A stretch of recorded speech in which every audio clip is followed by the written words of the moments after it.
Bonjour, bienvenue, welcome to the French Edutainment series on my channel, French It with Ultra Favora, the channel that meets your French language needs. Today's Mastery Challenge, I'm going to be teaching you how to introduce yourself in French. And on the French Connect segment, my guest and I will be talking to you about the power of movies in the learning of a language, okay? And of course, the vocabulary chain where we play French games, word games. Welcome. Don't forget to subscribe, like, and share.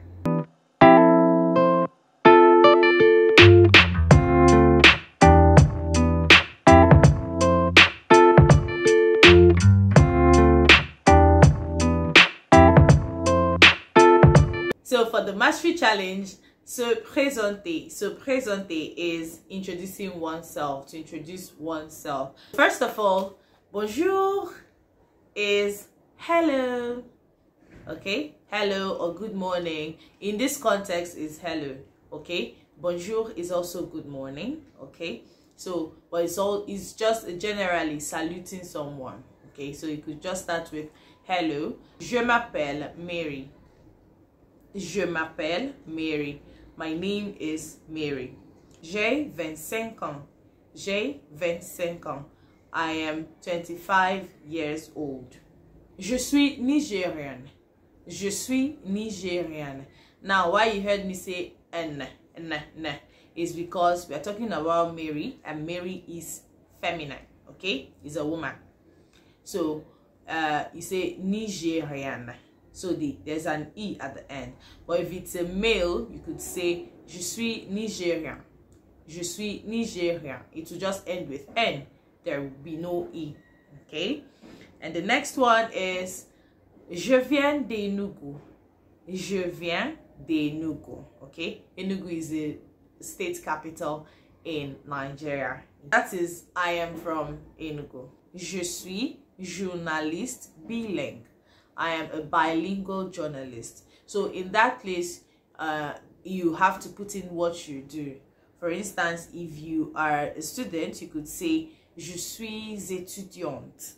Okay? Je suis étudiante or Je suis étudiant. Étudiante is for female. It ends with E. And étudiant is for male. So you could say, je suis étudiante à l'université, or je suis étudiante à l'école secondaire. Okay, I am a student at the university, or I am a secondary school student. Je suis au chômage. Je suis au chômage.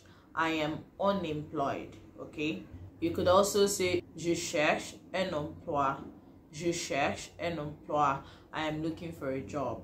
Now, to say you're married or you're single, je suis mariée, je suis mariée, I am married, or je suis célibataire, je suis célibataire, I am single, okay? J'ai 3 enfants, I have 3 children, I have 3 children, j'ai 3 enfants. Talk about your hobby. If you're trying to introduce yourself to someone, you can say, tell the person your hobby. J'aime lire des livres. J'aime lire des livres. I love reading books. I like reading books. I like reading books. J'adore écouter de la musique. J'adore écouter de la musique. I love to listen to music. I love listening to music. Okay? Je n'aime pas danser. Je n'aime pas danser. That is the ne pas, the negation. We'll get to that when next time. I'll still fix it into the class, okay?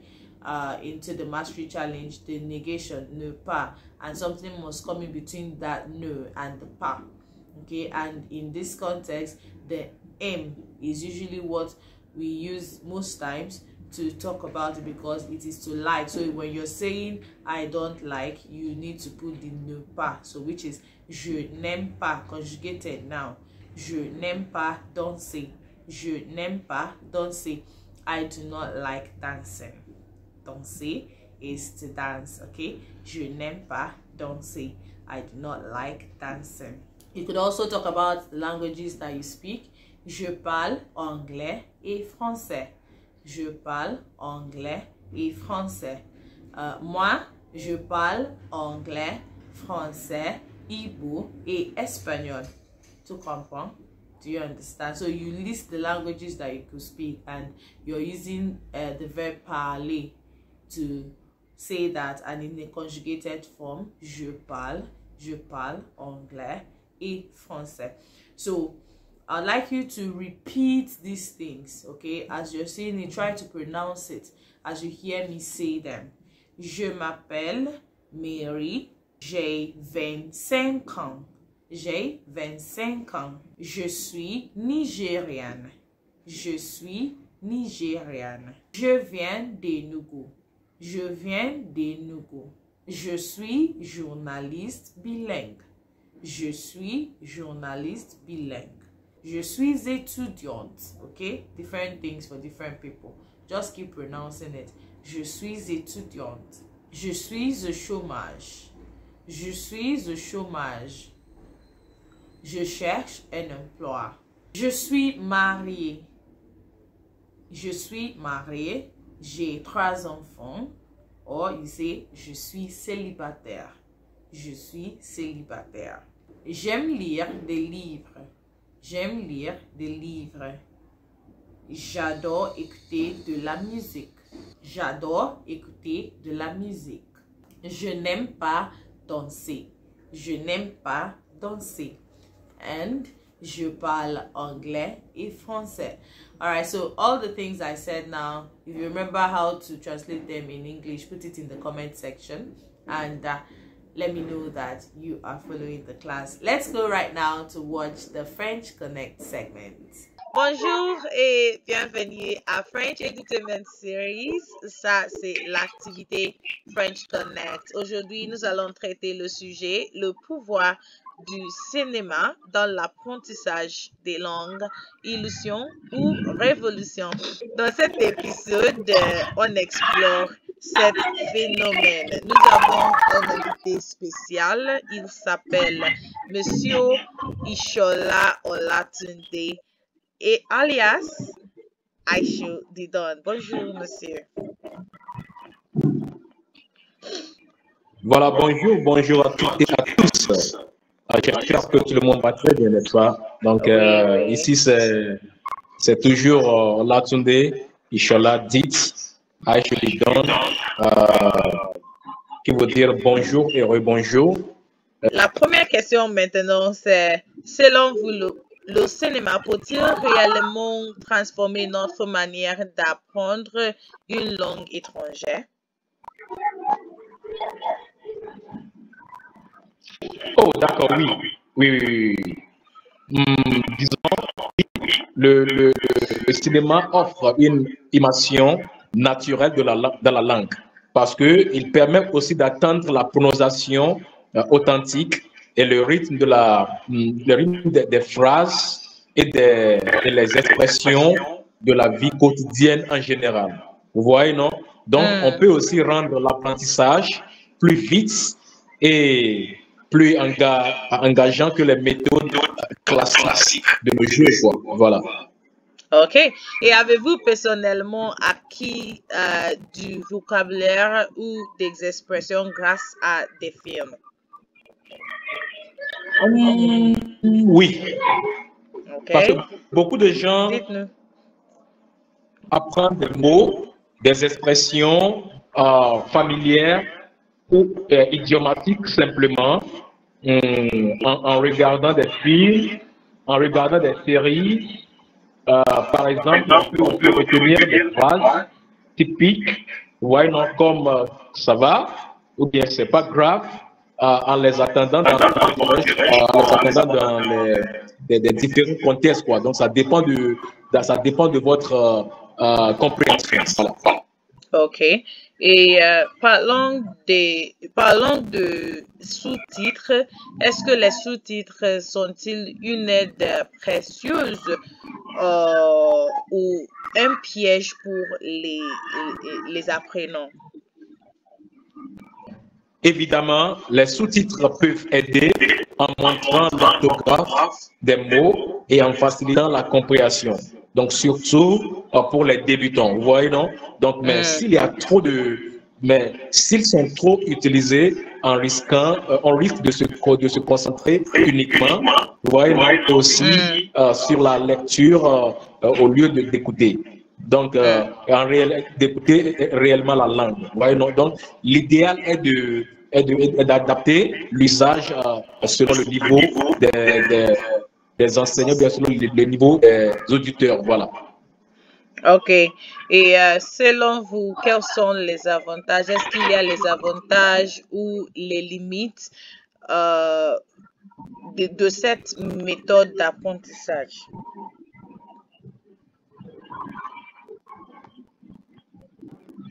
Oui, il y a beaucoup d'avantages et aussi il y a les limités. Vous voyez, non? Donc, quels sont les avantages que je peux dire actuellement? Je peux dire il y a les expositions à la langue réelle et vivante. Les expositions à la langue réelle et vivante. Donc, nous avons aussi la découverte de la culture liée à la langue. Donc, améliorer de la compréhension orale, ce sont eux qui sont les avantages que je peux donner pour le moment. Vous voyez, non? Donc, si on parle de limiter, on peut dire pas de correction ni d'explication grammaticale. Et aussi, peut-être, ça peut être aussi peut-être difficile pour les débutants et aussi une nécessité d'un bon choix de film, d'adapter au niveau de l'apprenant. Donc, ça dépend de l'apprenant. Ok. Donc, vous pouvez proposer des films à regarder pour apprendre la langue pour les débutants. Ok, d'accord. Le cinéma est un outil complémentaire. C'est un outil complémentaire, vous voyez, non? Mais, ça seul ne suffit pas. Ça seul ne suffit pas. Donc, il ne remplace pas des bases grammaticales, il ne remplace pas des bases d'écriture et ni la pratique active comme parler ou écrire, quoi. Donc, il faut le combiner à d'autres méthodes, voilà. Ok. Ok. Quel conseil donneriez-vous à propos du sujet de l'apprentissage de la langue? Il n'y a pas vraiment de complémentaire, de complémentement parce que le cinéma c'est une source de motivation et d'enregistrement, mais l'apprentissage est une langue de demande, aussi des cours structurés, de l'interaction et de la pratique active.